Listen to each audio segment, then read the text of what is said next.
ہم ملتی جلتی آوازوں والے حروف پڑھ رہے ہیں۔ آج ہم پڑھیں گے زال، زا، زوا اور غود۔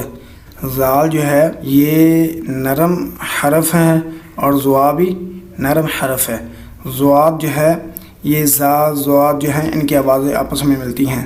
زا کے پڑھنے کا طریقہ کیا ہے؟ زبان کی نوک اوپر والے دانتوں کے ساتھ ٹچ کریں، تھوڑی سی باہر نکال کے، اور پچھلا حصہ جو ہے وہ تھوڑا سا نیچے رکھیں، زال، تاکہ سیٹی کی آواز جو ہے وہ ختم ہو جائے۔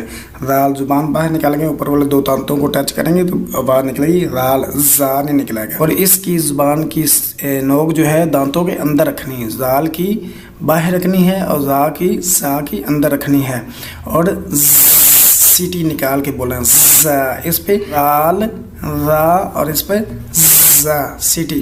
اس کی زبان باہر نکالیں گے، زال سیٹی ختم ہو جائے گی، اس کی زبان اندر رکھیں گے دانتوں کے تو سیٹی پیدا ہوگی۔ آگے زال بھی اسی طرح۔ زوا جو ہے یہ بھی بالکل زال کی طرح ہے۔ زوا جو ہے یہ بھی زال کی طرح ہے۔ زال کے اندر زبان کی نوک ہم نے دانتوں سے باہر نکالی، اور زوا کی جو زبان کی نوک ہے وہ بھی دانتوں سے باہر نکالیں گے، یعنی اس پر بھی سیٹی ختم کریں گے، زوا نہیں کریں گے، زوا۔ اور زال پہ ہم نے کیا گیا تھا زبان کا پچھلا حصہ نیچے رکھا تھا، اور زوا پر ہم زبان کا حصہ جو ہے وہ اوپر کی طرف اٹھائیں گے، زبان کی پچھلا حصہ جو ہے وہ ایک تو زبان کو دانتوں سے باہر نکالیں گے تھوڑا سا اوپر والے دانتوں کو ٹچ کر کے، اور زبان کا پچھلا حصہ اوپر اٹھائیں گے تاکہ حرف موٹا ہو جائے، وہ۔ اسی طرح غود جو ہے زبان کی سائیڈ نوک کہیں بھی نہیں لگے گا، زبان کی نوک کہیں بھی نہیں لگے گی، زبان کی سائیڈ جو ہے وہ دانتوں کے ساتھ لگے گی، زبان کی سائیڈ، نوک کو گھما کے نہیں لگانی، داڑھوں کو زبان کی سائیڈ لگانی ہے۔ آپ نے بولنا غود، غود، تو کوشش کرنی ہے غین والا غرارہ نہ پیدا ہو، غود۔ دعا جو کہنا یہ صحیح نہیں ہے۔ کے اندر ہم سورہ فاتحہ کے نام اور تفسیر اور ترجمہ وغیرہ پڑھ رہے ہیں۔ ایک سورہ فاتحہ کا نام ہے ام القرآن، یہ نام ایک حدیث ہے، سیدنا ابو ہریرہ رضی اللہ تعالیٰ عنہ بیان کرتے ہیں، اللہ کے نبی صلی اللہ علیہ وسلم نے فرمایا ہے لا صلاۃ لمن لم یقرأ بفاتحۃ الکتاب۔ ایک تو فاتحۃ الکتاب حدیث کے اندر آ گیا کہ اس شخص کی نماز نہیں جس نے نماز کے اندر سورہ فاتحہ نہیں پڑھی۔ تو ایک اور بات ہے، سیدنا ابو ہریرہ رضی اللہ تعالیٰ عنہ بیان کرتے ہیں کہ اللہ کے نبی صلی اللہ علیہ وسلم نے فرمایا ہے جس نے کوئی بھی نماز پڑھی جس میں ام القرآن نہ پڑھی ہو، یعنی ام القرآن یہ سورۃ الفاتحہ کا نام ہے، ام الکتاب بھی اور ام القرآن بھی۔ اللہ کے نبی فرماتے ہیں جس نے نماز کے اندر ام القرآن نہ پڑھی اس کی نماز ناقص ہے، ناقص ہے، ناقص ہے۔ ابو ہریرہ رضی اللہ تعالیٰ عنہ بیان کرتے ہیں کہ اللہ کے نبی صلی اللہ علیہ وسلم کہ اگر بندہ اپنے امام کے پیچھے ہو، یعنی امام اونچی آواز میں پڑھ رہا ہو تو ہم پیچھے کیا کریں گے؟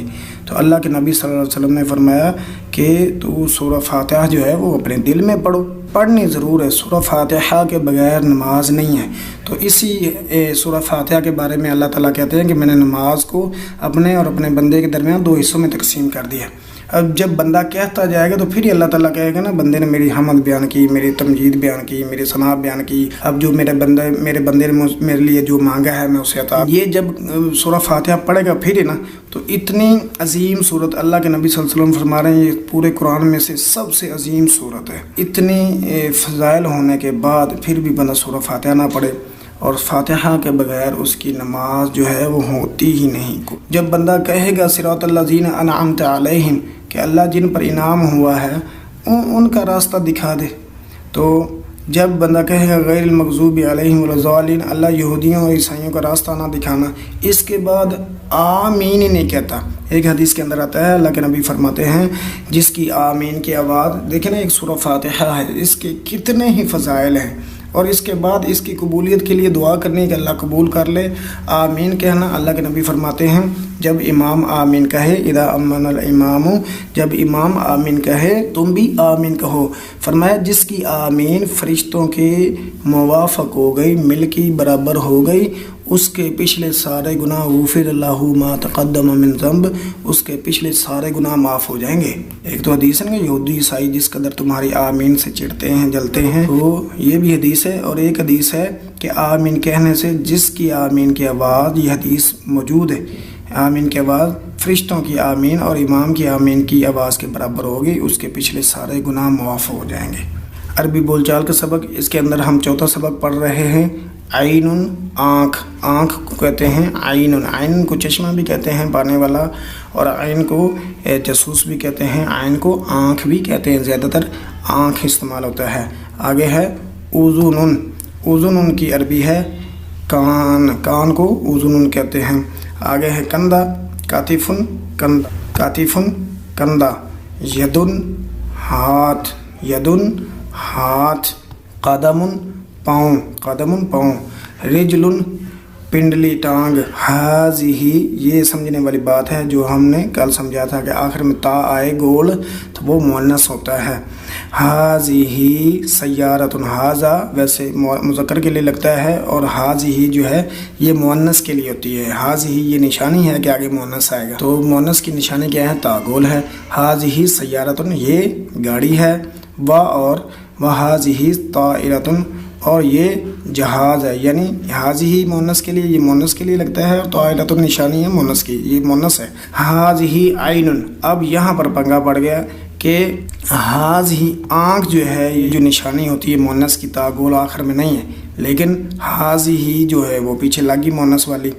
تو یہ قاعدہ ہے کہ جسم کے جو اعضاء جوڑا جوڑا ہیں، یعنی جسم کے جو عضو اعضاء حصے دو دو ہیں، جوڑا جوڑا ہیں، وہ بھی مؤنث ہوتے ہیں۔ اس لیے عین آنکھیں دو ہوتی ہیں تو یہ بھی مؤنث ہوگی، ہاذہ عین یہ آنکھ ہے۔ کان بھی دو ہوتے ہیں، اس لیے اس کے شروع میں ہاذہ آیا ہے، مطلب کان مؤنث ہوتے ہیں۔ وہاذہ اذن اور یہ کان ہیں۔ انسان کے ہاتھ جو ہے وہ بھی دو ہوتے ہیں، مؤنث ہے، یدن ہاتھ یعنی مؤنث ہے، ہاذہ یدن۔ ہاذہ رجل پنڈلیاں بھی دو ہوتی ہیں، مؤنث ہیں سارے۔ کاتفن کندھے بھی دو ہوتے ہیں، ہاذہ کاتفن ہاذہ قدم۔ عقیدے کے سبق کے اندر ہم پڑھ رہے ہیں توحید ربوبیت، یعنی رب ہونے میں اللہ تعالیٰ کو ایک ماننا۔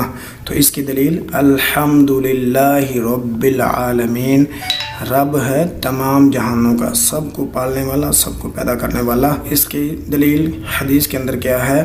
اللہ کے نبی صلی اللہ علیہ وسلم نے فرمایا، صحیح بخاری کی روایت ہے، فرمایا انت رب السماوات والارض، انت رب السماوات والارض، اللہ تو ہی، انت کا ترجمہ ہوتا تو ہی رب ہے آسمانوں اور زمین کا، تو ہی آسمانوں اور زمین کا رب ہے۔ توحید ربوبیت کیا ہے؟